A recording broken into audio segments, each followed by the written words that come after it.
This is a story which I believe all of us, each one of you, have either experienced it or about to experience it, or maybe you don't even recognize that this is going to happen to you. But I promise you it's going to happen to each one of you in this room. And I'm going to share what happened with me, how I dealt with it, and tried to channelize this uncomfortable situation into something which I could say I'm happy about today. So here I was, a middle-aged corporate executive. I like to call myself from a middle-class background. My father used to work for Bank of Baroda, mother used to work for UCO Bank. We had a great life to start off, but at the heart of it, we were classic middle-class families. And we had this where by the time I had reached this middle age, I thought I had reached escape velocity. I thought I was doing extremely well, working for an American company, and actually had started to dream that I could one day become the CEO of this American company. So that's who I was. Now, separately, all of us have heard about that friend who kind of went cuckoo, gave everything up, went into the Himalayas, or went for 6 months to the yoga retreat doing yoga, or even better, found himself a completely new girlfriend. This is called the midlife crisis. For someone like me, I always felt that the midlife crisis is a disease only for the rich.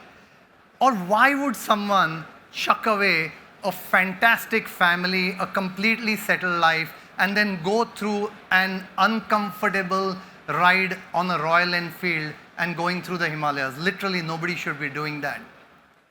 But as I hit my mid-30s, I went through some very stressful, not so stressful time. What I meant was life was perfect, no stress, salary was coming in at the end of the month. I used to feel really happy in seeing the number of digits which used to come into my account. But I had this incomplete feeling in me, and that was really deep, uncomfortable, incomplete feeling. There were two things which were going on in my mind. One, in this entire corporate journey or the corporate ladder, if I had to go up, what I had to hope for is my boss actually doesn't do well, or my boss goes under the bus. The problem here was I actually used to like my boss.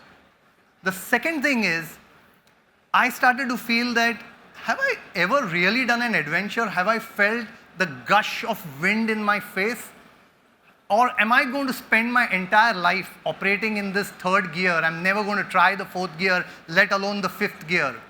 Am I going to take any risk? Am I going to do something which is out of my comfort zone? Luckily, I realized that this was my midlife crisis. And the way I saw it was, this uncomfortable feeling is what midlife crisis is all about. All of you in this room will go through it. It's a passing of a journey, and I'm sure you're all going to go through this. But what I decided was that I wanted to build something special, and I wanted to create something which I can be proud of when I went through this phase. I wanted to build something on the principles of what I learned in the corporate world, but what I also wanted to do was I did not want to make the mistakes that I hated in the corporate world. So I wanted to do something which was completely new, build something with my own style. I basically wanted to do entrepreneurship. In those days, startup wasn't really a word which was understood by everybody. What I did was obviously went back to the wife, confided in her, and I said, hey, look, I'm going through stress. I think I'm going through a little bit of a crisis. I think it's better that I table this. I think that's a very important thing for you to do. Just go ahead and discuss it and just put it on the table. Over the years, I had saved some money. The wife was working. She was taken care of by her own self. And we thought we have anywhere between 2.5 years to 4 years for me to overcome this stress period that I was going through. I also knew very well that if I wanted to go on this entrepreneurship journey, I had to be extremely light. I talk about this quite a bit, that in an entrepreneurship journey, you need to have oxygen. And that oxygen could be in terms of great funding, great investors, good ideas, but basically you need to have oxygen. The second oxygen is the fact that You have to be really light when you start your entrepreneurship journey.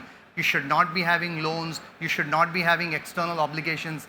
You should be completely focused on only one thing. You have to remember, this journey of building a startup is deeply unsatisfying when you are on it. Every day, you end the day feeling, oh my God, why am I doing this to my own self? And that is what startup is all about. So if you're going to go through this discomfort, one of the things is take all baggages away, be really light, have the oxygen, and only then build this business that you want to do. I also felt that I needed cheerleaders. So what I did was, I went back to all my friends, ex-bosses, anybody who's been kind with me over the years. I went and spoke to them about what I want to build, how do I see this opportunity. But basically what I was doing was, if I had an accident on that highway, they will come and pick me up. 3 years from today, if the motorcycle doesn't fire, they will come in a car and give me a new job. That's what I wanted to do. So I basically went out, got supporters, got them to come and join me on the journey. The other thing what everybody talks about the startup journey is that it is a lonely journey. What they really mean is, as a founder, there are days on which you want to just lie in the bed, you want to go on a vacation, but you can't do it. If you can solve for that, which is if you're unhappy, if you've had a hangover, which I've had today in the morning, but if you've had a hangover, you should have a business partner who can go into office, control the office, and you don't need to worry about.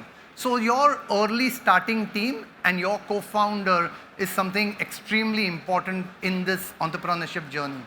We were very lucky to have a very good first journey in citrus payments, but that's for another day. That's not what I'm here to talk about.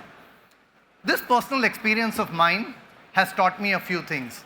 Most persons, like you, are going to go through this unique phase where you will want to explore an adventure.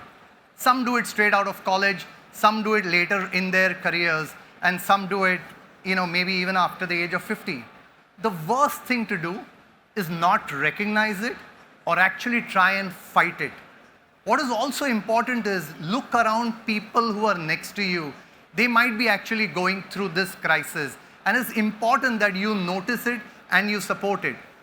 I meet lots of family members and friends who come up to me and discuss about their new startup or wanting to join a completely new greenfield startup as an employee. And I work with them in terms of explaining about the pros and the cons and what's good and what's bad. And what happens is sometimes, even after the best advice and my best objections on that idea, they still want to take that journey. I have now learned that it is best that they take the dive, they take the adventure. This is like a passing of a journey. Every person needs to do it to feel a complete life.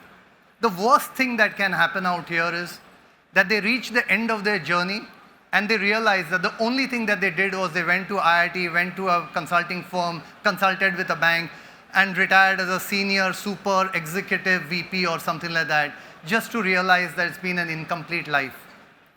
But what you can do is, by recognizing it, put a method to the madness, channel your energies better, and come out with a good outcome.